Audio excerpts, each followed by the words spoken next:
So இப்போ வந்து ஒரு நம்மளோட சகோதரிகள் 2 பேர் வந்து மலேசியாவிலேருந்து வந்திருக்காங்க. அவங்க வந்து நம்மளோட ட்ரெடிஷ்னல் உணவை வெளிநாட்டில் இருந்து இங்கே கொண்டு வந்து அவங்க மலேசியாவில் பண்ணுறாங்க. பட் அந்த நம்ம ஊர் உணவை தான் மலேசியாவில் ஒரு ஸ்டைல் பண்ணுறாங்க. அவங்க இங்கே நாங்கள் வந்து செஞ்சு தரங்க குருஜி, நாங்கள் வந்திருக்கிறோம், ஏதோ ஒன்று நம்ம பீடத்துக்கு வரணும்னாங்க.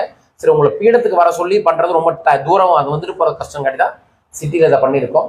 ஸோ அதனால் அந்த உணவை பற்றி அவங்க ஒரு நிமிஷம் பேசிட்டு அந்த உணவை தருவாங்க. அதை சாப்பிடுங்க. சாப்பிட்டுட்டு நீங்கள் ஏதாவது அதை எப்படி இருக்குன்னு சொல்லுங்கள். நம்ம எல்லாம் சாப்பிட்ருப்போம், அது வேறு மாதிரி இருக்கும். அதை சாப்பிட்டுட்டு சொல்லுங்கள். 10 நிமிஷம் கழிச்சு நம்ம பயிற்சியை அடுத்த கட்டத்தை நோக்கி செல்லலாம். ஓகேங்களா? நன்றிகள். ஆமாம், வாங்க பேசுங்க. இவங்க வந்து ஃப்ரம் மலேசியா, கோலாலம்பூர்ல இருந்து வராங்க. ஸோ அவங்க வந்து இப்போ மலேசியன் ட்ரெடிஷ்னல் உணவை நம்ம தமிழ் உணவை கூட தமிழ்நாட்டில் கிடைக்கிற உணவு பொருட்களை வச்சு ஒரு விஷயம் ட்ரை பண்ணுறாங்க. ஸோ அதற்கு ஒரு கேஸ் ஸ்டடிக்காக வந்தாங்க. சரி, அதற்காக பயன்படுத்த சொல்லியிருக்கோம். முதல்ல எல்லாருக்கும் ரொம்ப நன்றி. இந்த வாய்ப்பு கொடுத்த குருஜிக்கு ரொம்ப ரொம்ப நன்றி. இந்த மாதிரி ஒரு ஸ்பெஷல் ஒகேஷன்ல உங்களை எல்லாத்தையும் பார்ப்பேன்னு சந்தோஷமா இருக்கு. ஸோ அதை தாண்டி வந்து நான் ஒரு அழகான பாயாசம் எடுத்துட்டு வந்திருக்கேன். இது பாயாசம்னு நான் சொல்லலாம். எங்க ஊர்ல இதுக்கு பேர் வந்து புபோர் புலோட் ஹித்தாம்.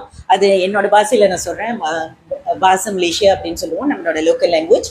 ஸோ இது ரொம்ப ஈஸியா வந்து உங்களுக்கு வந்து மொழிபெயர்த்தி சொல்லணும்னா இட்ஸ் ஆக்சுவலி கருப்பு கவுனி பாயாசம்.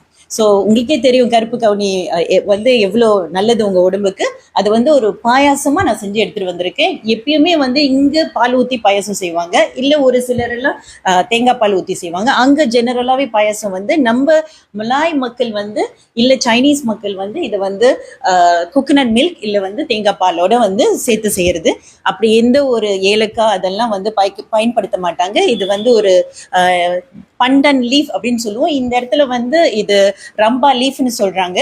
ஸோ அந்த லீஃபை வச்சு நம்ம இன்னும் மனமா செய்யறதுக்காக அந்த லீஃப் போட்டு செய்யறோம். சுகர், அதுக்கப்புறம் வந்து கருப்பட்டி, இல்லைன்னா வந்து உங்களுக்கு கிடைக்கிற எந்த ஒரு இனிப்பு வகையான ஒரு சுகரை போட்டு நீங்க வந்து அதை செய்யலாம்.